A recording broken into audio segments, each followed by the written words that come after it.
Well, hello, my dear friends. Justyn Smith here, and thank you so much for joining us again on another chapter by chapter through the Bible message. Today we are looking at Psalm 101 with this topic entitled Behaving Wisely. Behaving wisely. Now, we would like to think that the older a person gets, the more mature that a person gets. This is not always the case. As you look at Psalm 101, you will find this particular statement that encourages us to have the right kind of behavior in a way of wisdom for the glory of God. So I want to challenge you with this wonderful psalm today. Let's look at our first point. I will behave wisely in a perfect way. This point, as we look at these verses, will challenge us to have that perfect way about us. Notice what it says in Psalm 101, verse 2. I will behave myself wisely in a perfect way. Now, I want you to think about the perfect way and recognize in your life there is a way that is not perfect. There is a way that is perfect. And I'm going to make the decision for the glory of God to behave wisely. I'm going to consider correct behavior to be that which is perfect in its way before a holy God. Now, I want you to look at the rest of the verse to gather our second point. I will behave myself wisely in a perfect way. O when wilt thou come unto me? I will walk within my house with a perfect heart. Now we begin to hone in a little deeper to the understanding of behavior from the psalmist. Number two, I will behave wisely in my house with a perfect heart. That's the deeper understanding. I'm not just going to behave wisely in a perfect way outside of my house. I'm going to behave wisely in a perfect way within my house with a perfect heart. And so you see two different times there where the word perfect is used. It uses the word perfect to describe a perfect way, and it uses the word perfect to describe a perfect heart. And then it begins to unfold the understanding to our mind of where. And it's not just limited to where we see fit, it's also brought about within the private rooms of our home, where I will say, it doesn't matter if I'm in public. It doesn't matter if I'm in private. I will behave myself wisely. Now, there's a third point. I will behave wisely by setting no wicked thing before my eyes. How important is this point, right? Notice what it says in verse 3. I will set no wicked thing before mine eyes. I hate the work of them that turn aside.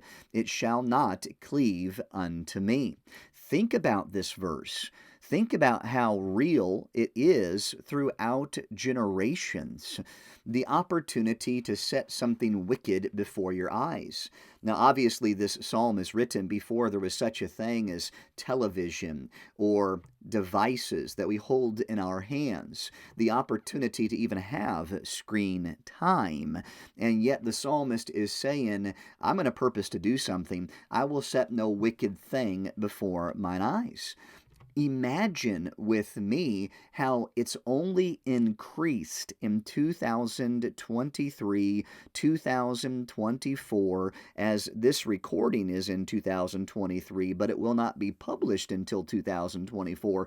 Imagine with me how in our present day, it's only increased to have the opportunity to set wicked things before your eyes. I want to say that it's important today, just as it was back then, to make this covenant with your eyes. I'm not going to set anything wicked before mine eyes. And to do that, I'm going to hate the work of them that turn aside. It shall not cleave unto me. I'm going to have a good understanding of what is right and what is wrong, and I'm going to make a decision for the glory of God. That leads me to a fourth thought from Psalm 101. I will behave myself wisely by not knowing a wicked person. So it's not just setting them before my eyes or anything that is wicked. It's also not knowing a wicked person. This takes endurance in doing what is right and setting what is right before you. Notice what it says in verse 4. A froward heart shall depart from me. I will not know a wicked person. In verse 5, whoso privily slandereth his neighbor, him will I cut off. Him that hath an high look and a proud heart will not I suffer. And so again, I have to say, I'm going to behave wisely by not knowing a wicked person, and therefore I am protecting my home. And we are going to mention that here in just a second. Before that, let's move to point 5. I will behave myself wisely by setting my eyes on the faithful of the land. Now, up until this point, we have mentioned, there's a way that is wrong. We have mentioned the wickedness that we could set before our eyes or the wicked people that we could know. But right here, it gives the exact opposite understanding, where you know that there are faithful in the land and you want to set your eyes upon the faithful. Notice what it says in verse 6. Mine eyes shall be upon the faithful of the land, that they may dwell with me.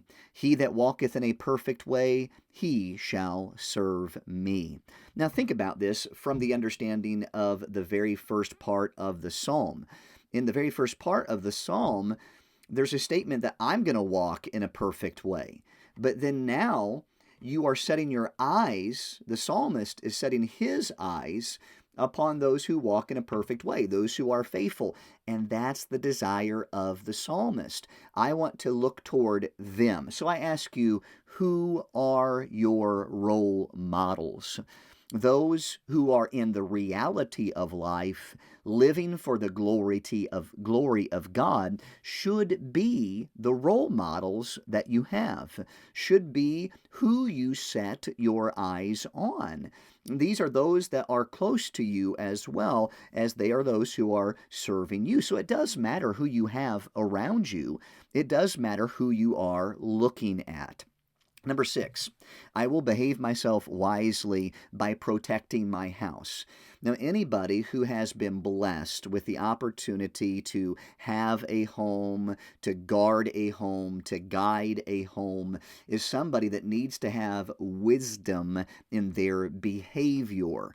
And we need to increasingly and so much the more be reminded of this type of behavior as we move forward. Notice the verses, he that worketh deceit shall not dwell within my house. He that telleth lies shall not tarry in my sight. I will early destroy all the wicked of the land, that I may cut off all the wicked doers from the city of the Lord. There is this understanding of, I need to protect my house. I need to guard my house.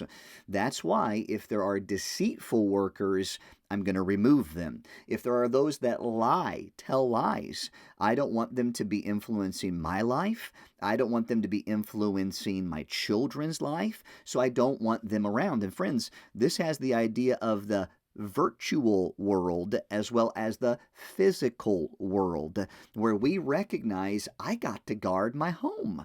I've got to protect those inside of it by who we have in and by what we see as we put something before us.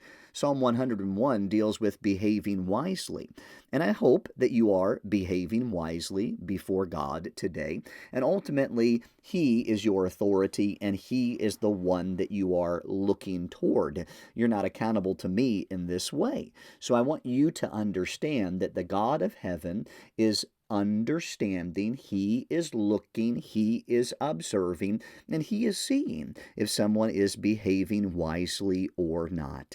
All that I can do today is challenge you to live in the way of wisdom, and to behave yourself wisely, just like the psalmist encourages right here in Psalm 101. The last psalm that we looked at, Psalm 100, was a wonderful psalm of praise. This particular psalm is challenging us in the way of a perfect heart before our God. So let's take the challenge, let's step up to the plate, and let's knock it out of the park for God's glory. I want to thank you so much for listening to the duration of this video today. Whatever you're listening on, whatever device, hey, I just appreciate you being here with us, and I pray that you have a blessed day. Thank you for clicking play.